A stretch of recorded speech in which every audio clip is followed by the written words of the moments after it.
Hello again, Andrew Dunkley here from Space Nuts, where we talk astronomy and space science. Good to have your company. Coming up on this episode, we are going to talk about the moon. It's got a near side, it's got a far side, but we're going to talk about the inside. It's a discovery of the Grail mission, which means what we're talking about is a flesh wound. Another Hubble tension, think about it, another Hubble tension theory, and we're talking evolution this time, and a triple system in the Kuiper Belt.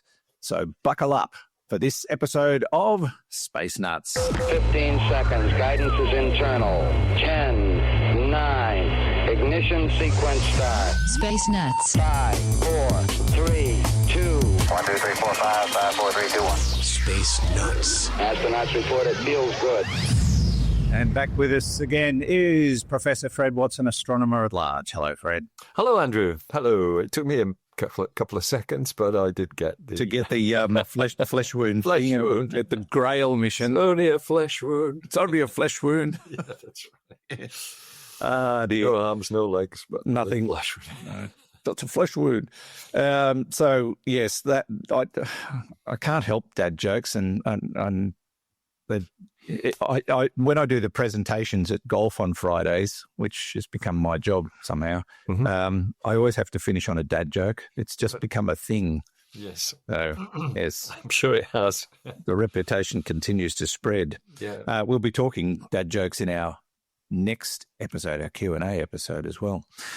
We should begin with this Grail mission and the findings of the moon's unusual interior. This might come as a surprise to some people. Well, I think it does.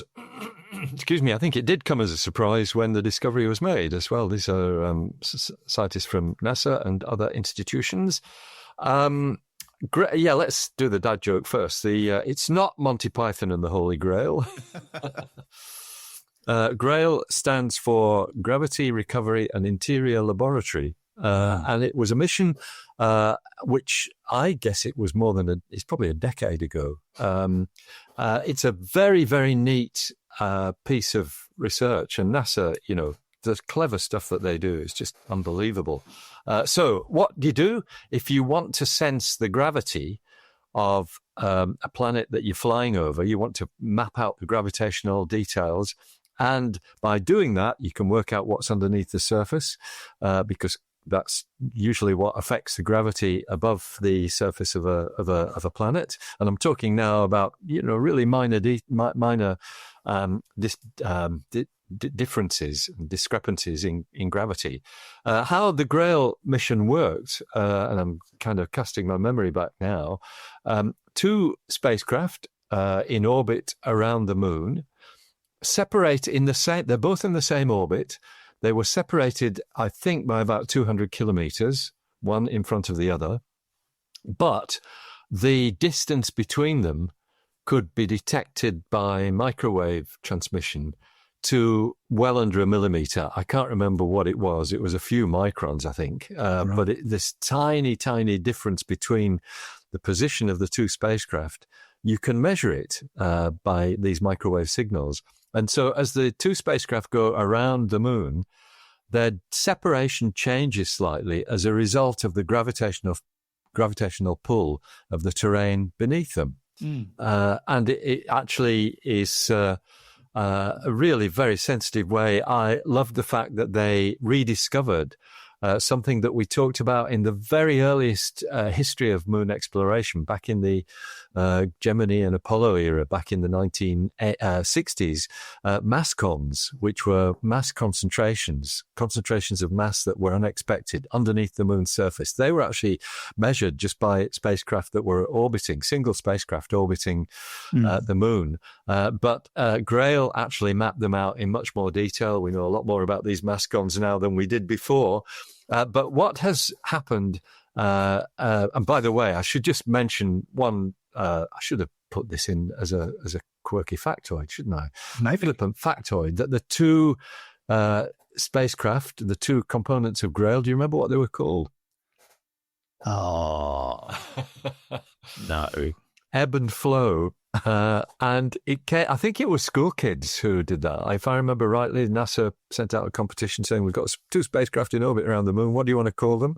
And they were called ebb and flow, which is very, very nice indeed. Anyway, ebb and flow in combination measured virtually the gravitational map of the whole moon. But what has come to light is something a little bit more subtle. These researchers who've now used these NASA data to deduce that there's a 2 to 3% difference in the ability of the lunar mantle. Now, that's the layer below the crust. That's the layer that surrounds the core of the moon. The ability of the mantle to deform. So what you're saying is there's a difference in sort of flexibility from one side of the moon to the other. And remember, as we know, the moon always faces the same side to Earth. And so that's, there's a different gravitational pull on one side from what there is on the other. But what they've interpreted this difference as being, they say it's symptomatic. The fact that there's this difference in the moon's mantle's ability to deform, to change its shape, they say that is best explained by the temperature inside the mantle on the near side being as much as 170 degrees Celsius hotter than what it is on the other side. Wow, so that's the side facing us, yeah, it is. It's not a small amount. It's not a few degrees. It's a lot. And it's enough to change the viscosity of the mantle, how flexible it is. And so that's the new finding that's come from ebb and flow. And I think what they're saying is that the spacecraft was in orbit for long enough that it could detect differences in the gravitational pull. As it flew over the same part of the moon more than once, it could see a difference in the gravitational pull from one trip to another. So there's a time-dependent thing on it. And that's how they know about the moon's ability to deform. I'm actually interpreting that in my own way. There's a nice paper in Nature magazine, perhaps one of the 2 leading journals for science in the world, which has the title of Thermal Asymmetry in the Moon's Mantle Inferred from Monthly Tidal Response. Okay. So my question straight up is, could that explain, or does that explain why the near side and the far side of the moon are so very different when you're talking topography? Yeah, I think it's the other way around. I suspect the difference in topography is what causes the difference. Or they're probably all mishmashed up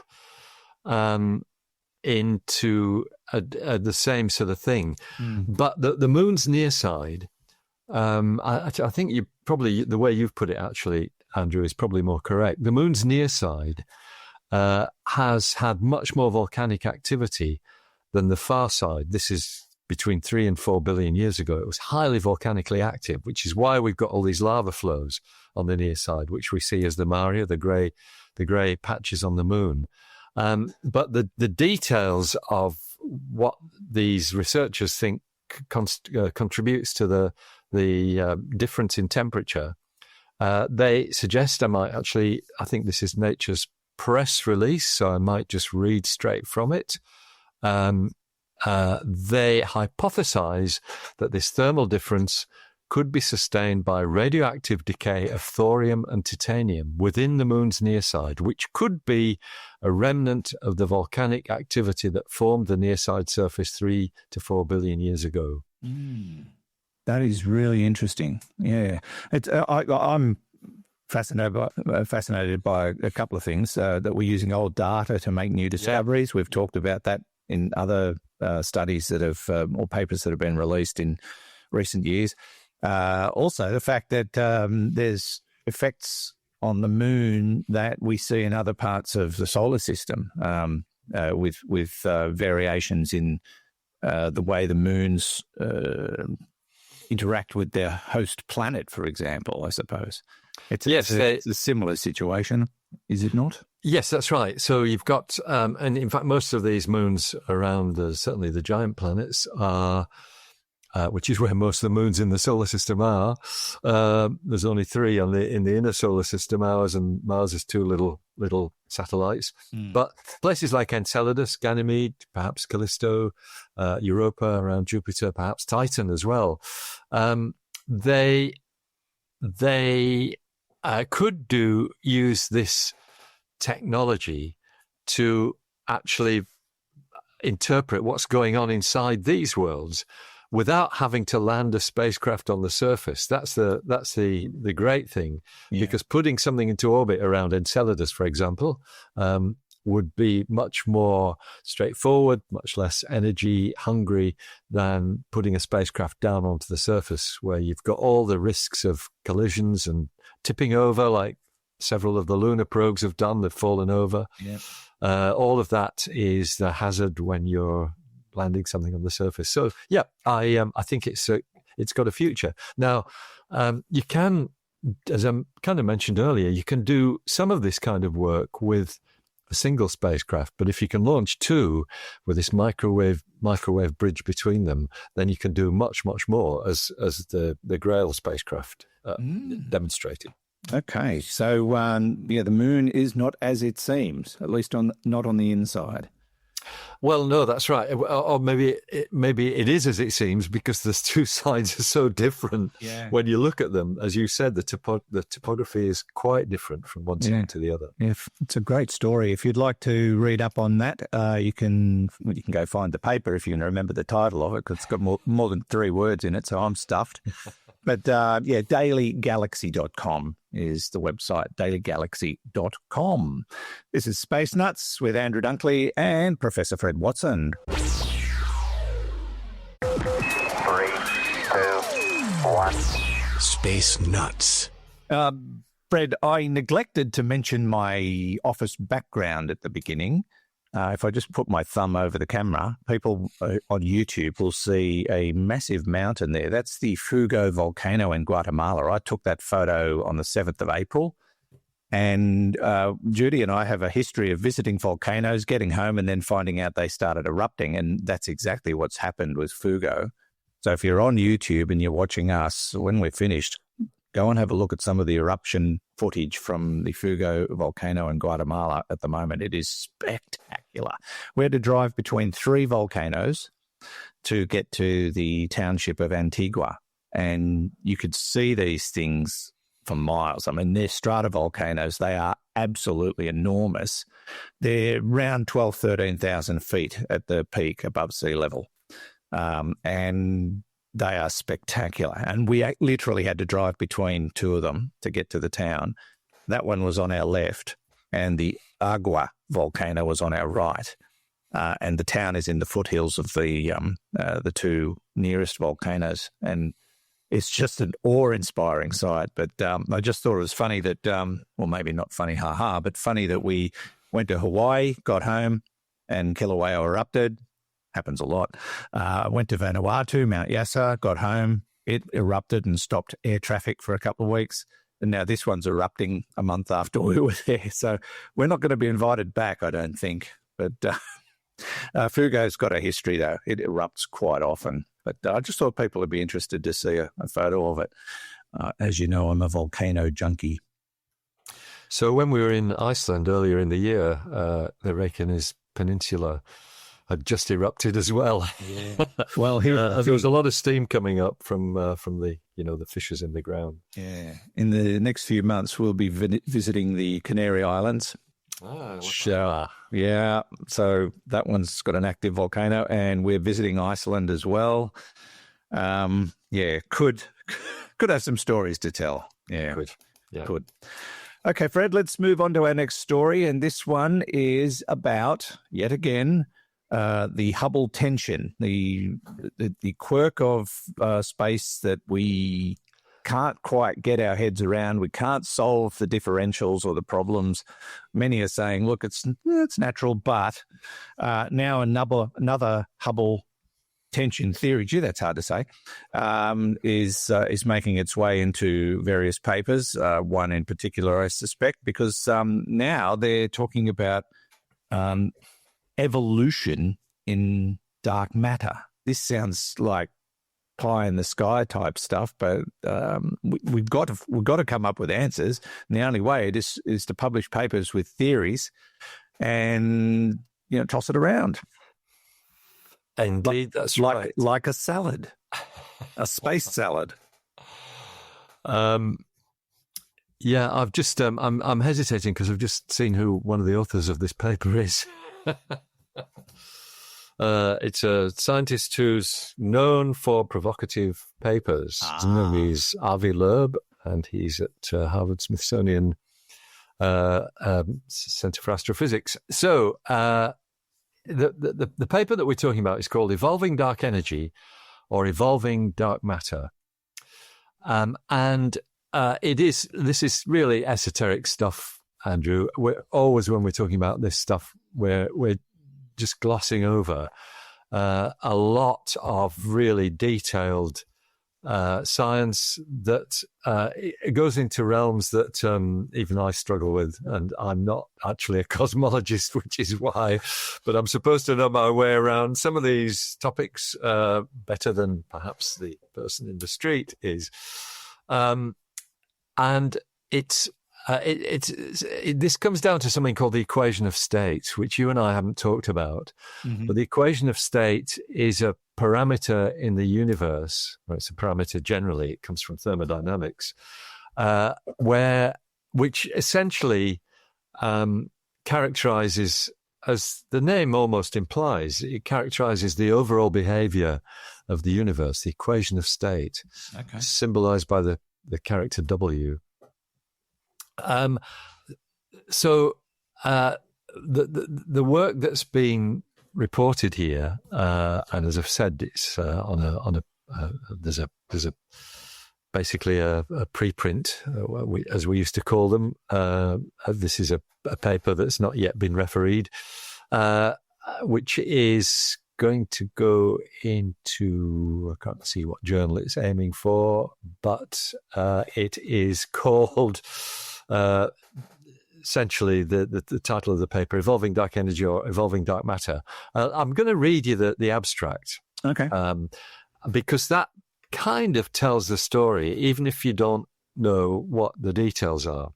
We show that the latest empirical constraints on cosmology, and by that they mean measured, from a combination of DESI, that's the Dark Energy Survey instrument, CMB, that's the cosmic microwave background, and supernova data, that's exploding stars. They've taken all this data together. The empirical constraints on cosmology from that combination can be accounted for if a small component of dark matter has an evolving and oscillating equation of state within the range -1 is less than W, which is less than 1. That's the range. -1 to 1 is somewhere where this equation of state parameter W lies. From a fundamental physics perspective, this interpretation is more appealing than an evolving phantom dark energy with W less than -1, which violates the null energy condition. So, in a sense, this paper is kind of in response to what we're seeing from the latest data, actually from DESI, the Dark Energy Survey, which suggests that dark energy is getting less, or at least what it suggests is the acceleration of the universe's expansion is getting less. In other words, the expansion, which we know is accelerating because that's been well measured, but the suggestion is that acceleration is slowing down. So as time goes on, it will be accelerating at a lower rate. What they're saying is, when you look at the sort of theory, that doesn't make sense, but it makes more sense if something is going on with dark matter. That dark matter is itself evolving. Now, that suggests, and they apparently explore this in the paper, I haven't read the paper, but they explore this, that suggests that dark matter is something different from what we think it is, because we imagine dark matter as being some subatomic particle which is as yet unknown, which does not interact with normal matter at all, which is why we can't see it. and all it reveals itself by is its gravity. That's the parameters that we understand dark matter to be. But what they're suggesting is that this is something even more exotic than we have been imagining, because its parameters change, its phenomena change, and that leads to a changed equation of state, the W parameter. So, and they actually suggest that actually there's some sort of oscillation going on in it as well, not just dark matter. There's a very nice article on phys.org by Brian Kerbeline. I'm going to read a paragraph for it. In fact, I'm going to read a couple. Let me just read from this, because I think that's going to explain it better than me waffling on. In work published on the arXiv preprint server, the authors look at both evolving dark energy and evolving dark matter and argue that the latter is a much better fit to the observational data. The first thing they note is that the two models are somewhat related, since the evolution of the cosmos depends in part on the ratio of dark energy to matter density. A model with constant dark matter, which is what we have at the moment, and evolving dark energy, will always appear similar to a model with evolving dark matter and a constant dark energy. It's a good point.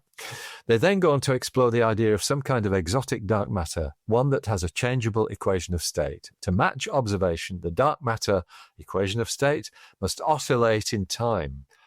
This isn't an outlandish notion. I think they're trying to convince us here in space.org. Yeah. Neutrinos have mass and don't interact strongly with light. While they can't account for all the dark matter in the universe, they are a form of hot dark matter, and neutrinos undergo mass oscillation. Perhaps cold dark matter particles undergo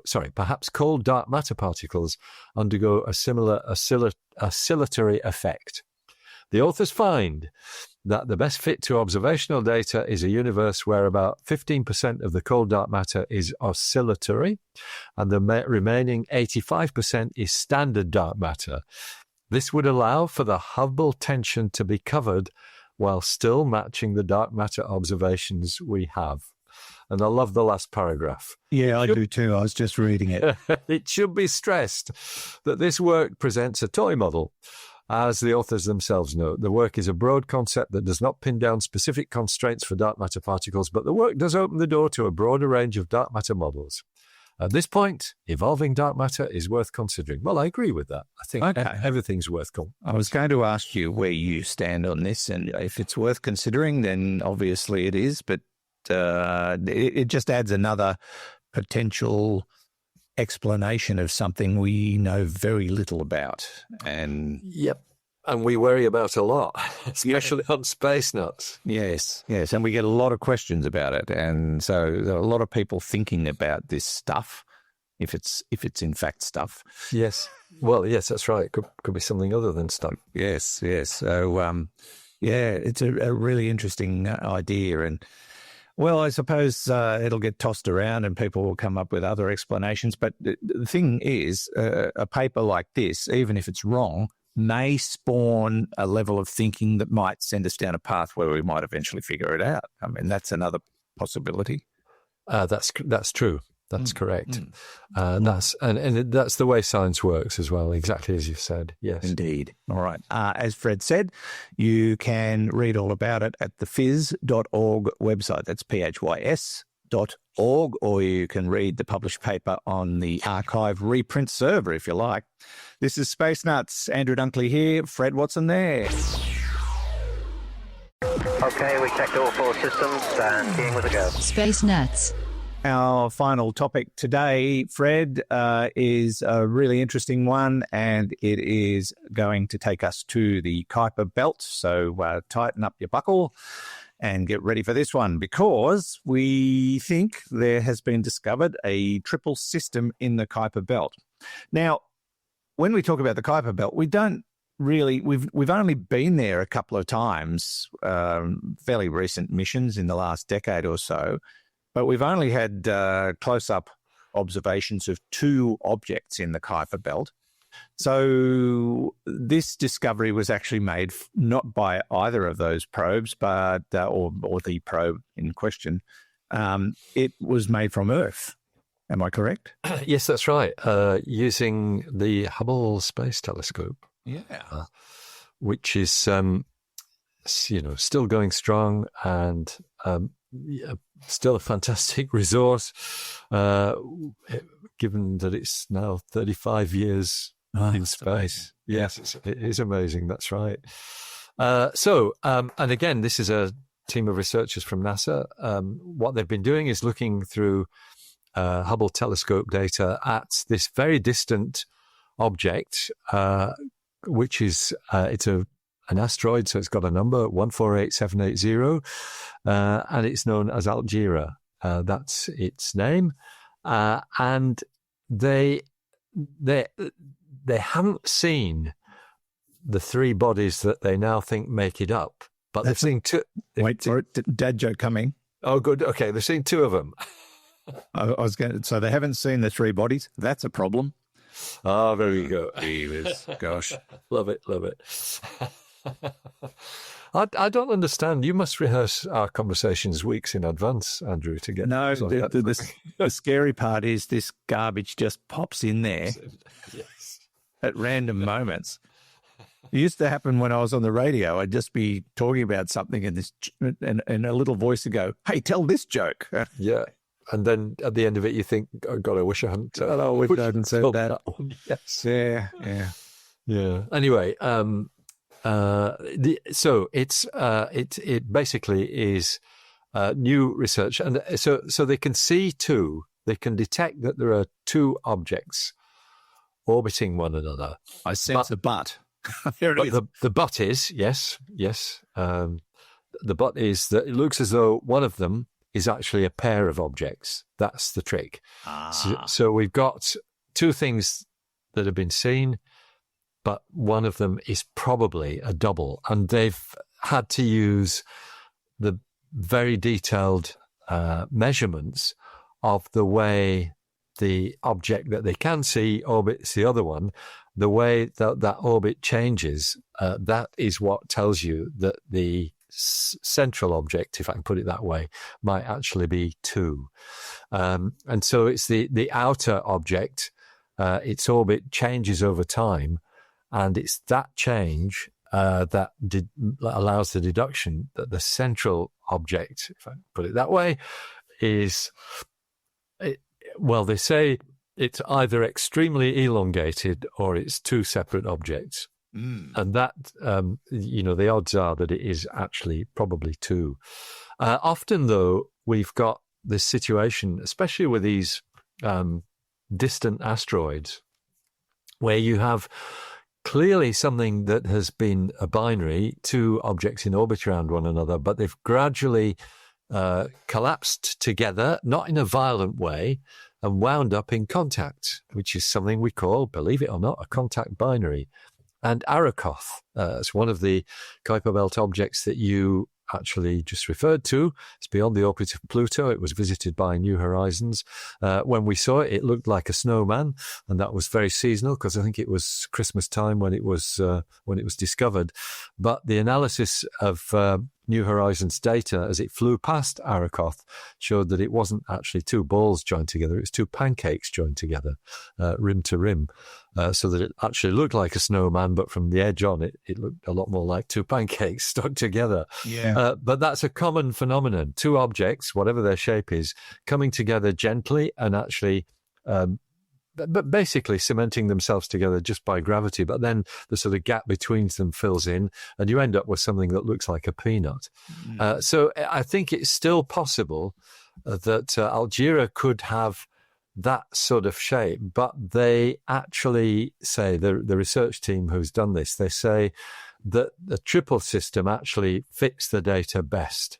It fits it better than a contact binary or a really elongated central object. So a triple system is what we believe it is. It's a very nice target for a future mission to the outer solar system, but that's not going to happen anytime soon. No. But yeah, so very nice discovery. Triple systems are rare. That's why That's why it's making the headlines. These are rare phenomena. Binaries are very common. In fact, probably most objects out there in this outer solar system might be binaries, but triple systems are rare. Interestingly, this rock, if you want to call it that, or its system, Algira, is much, much bigger than Arakoth. It's about 124 miles wide, or 200 kilometres. That's a big chunk.